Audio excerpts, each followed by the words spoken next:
Magandang buhay! Malugod ko pong ipinakikilala ang pamunuan ng Barkada Kontra Droga. Sa ngayon ay tinatawag na Double Cuts. Isa sa mga programa ng Double Cuts ay magbigay ng kaalaman kaugnay sa masamang epekto ng droga. Tunghayan natin ang kanilang mga palad. Muli, ako ang inyong lingkod, Maestro Roberto.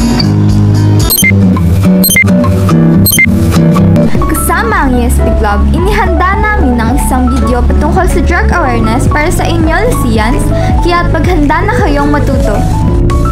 Magandang araw, Lucians! Sa pagbungad ng taong 2025 ay kinakailangan nga natin ang mga bagong kaalaman. At kaming Dabber Cats ay handa muling magbigay kaalaman patungkol sa anti-drug awareness. Pero bago iyan, alamin muna natin kung ano nga ba ang droga. Ang droga ay anumang kemikal na nagdudulot ng pagbabago at pagkontrol sa pisikal, mental o emosyonal na estado ng taong gumagamit nito. Kaya rin itong magdulot ng pagbabago sa pag-iisip, kamalayan, damdamin o pag-uugali. Maraming maaaring maging epekto ang droga sa isang tao. Kaya alamin nga natin kung paano nga ba ito nakaaapekto sa isang tao. How can drugs affect you? Drugs can affect you in various ways, depending on what type and how they are used. Drugs can have a wide range of effects on both body and mind. The effects of any drug vary from person to person. How a drug affects a person can depend on their size, weight, and health. Drugs can produce temporary effects like euphoria or relaxation. They also carry serious risks like addiction, health problems, and social consequences. It can cause psychological effects, physical health effects, long-term effects, behavioral and social effects. Ano ang mga senyales ng drug abuse? Ang mga senyales nito ay kasama ang pagbabago ng pag-uugali, pagiging malihim, paglayo sa mga kaibigan at pamilya, pag-iwas sa mga responsibilidad, pabago-bagong emosyon at pisikal na sintomas tulad ng pagbagsak ng timbang, pagbabago sa mga pattern ng tulog.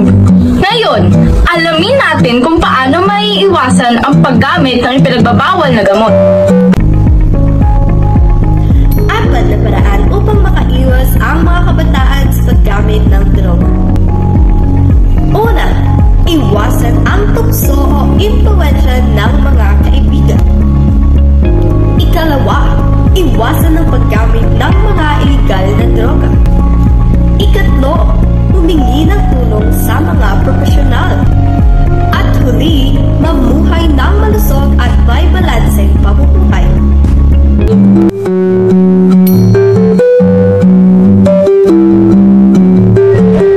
Ito ang mga tips para iwasan ang droga. Ika-una, alamin ang panganib. Dapat na alamin natin ang mga panganib sa paggamit ng droga. Nararapat na turuan mo ang iyong sarili tungkol sa mga panganib at kahinatnan ng paggamit ng droga. Pangalawa, create a support network. Makisalamuha sa kaibigan o pamilya na hindi tinatangkilik o hindi sinusuportahan ang paggamit ng iligal na droga. Makisali sa malusog na aktibidad. Lumahok sa mga libangan, palakasan o voluntaryong gawain. Ang pagtatakda ng mga layunin ay isang magandang diskarte upang maiwasan ang paggamit ng droga. Malaking tulong ito dahil tinutulungan tayong tumuon sa mga positibong bagay sa ating buhay at bumuo ng isang matibay na pundasyon para sa isang malusog at maayos na hinaharap. Ang paggamit ng layunin, gaano man ito kalaki o kaliit, ay malaking tulong dahil nagpapataas ito ng pagpapahalaga sa sarili. Matutong magsabi ng hindi. Kailangan ng lakas na loob upang tanggihan ang alok ng droga. Mag-practice ng tamang sagot sa ganitong sitwasyon at ayon ay ang salitang hindi. Tandaan.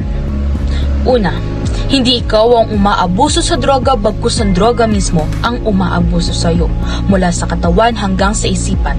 Itigil ang paggamit o pagnanais sa gumamit ng ipinagbabawal na gamot bago pa mahuli ang lahat. Ikalawa, ang iligal na droga ay inyo nang tigilan at huwag susubukan. Katawan at kalusugan ay alagaan para sa maayos na kinabukasan. At ikatlo, huwag hayaang ang kasiyahan ng isang saglit ay maging sanhi ng isang panghabang buhay na pagsisisi. Piliin ang kalayaan mula sa droga alang-alang sa iyong kinabukasan. Kung pangarap mo'y kaginhawaan, droga ay iyong iwasan. Narito ang mga numero o hotlines na pwede niyong tawagan para sa dagdag kaalaman o tulong ukol sa pag-aabuso ng mga pinagbabawalang gamot. Ang pang-una ay ang Bantay Bata Hotline #163. Ang pangalawa ay ang Substance Abuse Hotline #1550. Ang pangatlo ay ang National Emergency #122. At ang panghuli ay ang Hotline Local Badak Barangay Anti-Drug Abuse Council 0968-3108-450. Huwag mahihiyang humingi ng tulong dahil ang paghingi ng tulong ay hindi tanda ng pagiging mahina. Bagkus ito ang tanda sa pagiging matatag. Paalala lang po sa ating mga kabataan na tayo ay ang pag-asa ng bayan kaya't simulan natin ito sa pagiging edukado sa mga napapanahong issue tulad ng drug abuse. Muli, magandang araw sa inyo, Lucians. Kami ang The Barkads, ang inyong barkada kontra droga.